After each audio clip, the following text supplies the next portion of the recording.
the half-sister of Godzilla that was born from a grotesque conglomerate of different mutations. Biollante first appeared in 1989's Toho film simply titled Godzilla vs. Biollante, and she began her time in the Toho films by drastically shifting the status quo. Biollante was the first monster in Godzilla's history to be plant-based rather than a traditional animal-adjacent creature. Her evolution and creation first began with Dr. Genichiro Shirigami, who was working as a biologist at the Saradia Institute of Biotechnology alongside with his daughter, botanist Erika Shirigami. After the raid of Godzilla in 1984, the Japanese government scoured the ruins of the city, seeking to find any genetic material that could be traced back to Godzilla, and eventually, after a relentless search, they were able to locate some of Godzilla's genetic material. This discovery, however, would not go unrivaled, as the organization simply known as Biomajor sought to sabotage any research and development related to the growth of Godzilla's genetic material, and take the discoveries for themselves. In doing so, they proved that they were willing to kill to achieve their goals, and when they bombed Saradia Labs, Erika was killed in the process. Genichiro, however, refused to let his daughter die so easily, and was able to splice her DNA into a bed of roses, so that the roses kept a sliver of her memories and a shadow of her personality. Not all of his daughter, just enough to one day bring her back 5 years later, where he would have the opportunity. He tried to find a way to splice Godzilla's DNA into these roses in order to make them functionally immortal, as the roses he had kept were dying out, and he knew that one day he may not be able to keep this up. So if he could find a way to transfer Godzilla's immortality into the roses, then perhaps he could find a way to preserve what little remained of his dead daughter. His intent, however, was drastically overshadowed by the result. Instead of making the roses immortal, he caused them to grow and mutate at an exponential rate. The good news is that he found out that he was in fact able to preserve his daughter's consciousness, but the bad news was that that consciousness was piloting a beast which had now earned the ire of Godzilla himself. Mika Segusa, who was known for her psychic abilities, was able to understand Biollante's thoughts, and tragically, the dominant emotion that she detected from Biollante was that of fear. She was crying out not because she was angry, but because she was terrified, and these calls eventually made their way to Godzilla, though it was never revealed whether or not this was intentional by Biollante. It was revealed that the creature was calling out to an old friend of her named Asuka, an old friend of Erika's back from her previous life. It seems as though Godzilla's attention was an unintended side effect of Biollante panicking upon being reawakened as a giant flower. It's important to remember that this isn't a straight up monster, at least not in the first iteration, but instead, this is the consciousness of a deceased woman who has been reawakened as a plant. Her consciousness was preserved, but this new turn of events was utterly terrifying and shocking to her system. For their first round, Biollante was little more than a giant mutated rose with very limited mobility, and was able to be defeated rather easily by the king of the monsters.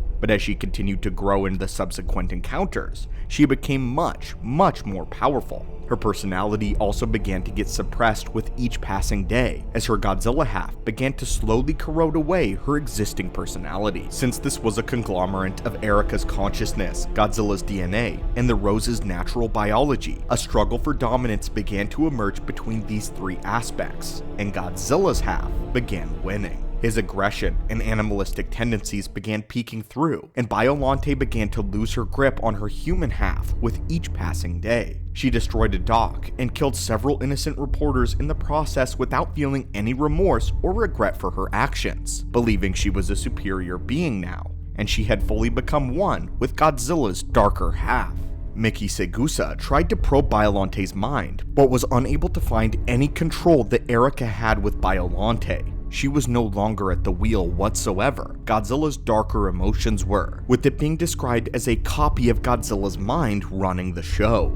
She eventually evolved into the version simply known as the plant beast form, and in this form, she confronted Godzilla at Wakasa Bay and demonstrated exactly how powerful she had grown. The battle was a fierce and a violent one, and resulted in both monsters being badly injured with no clear winner in sight, just a cycle of aggression that would certainly result in mutually assured destruction. It's also important to note that Godzilla at this point was being weakened by the anti-nuclear energy bacteria, which were genetically engineered to clean up nuclear fallout and had been repurposed to fight against Godzilla. This meant that his radioactive energy was being broken down from the inside out. With that said though, he was able to deliver a near-fatal blow to Biollante with his atomic breath.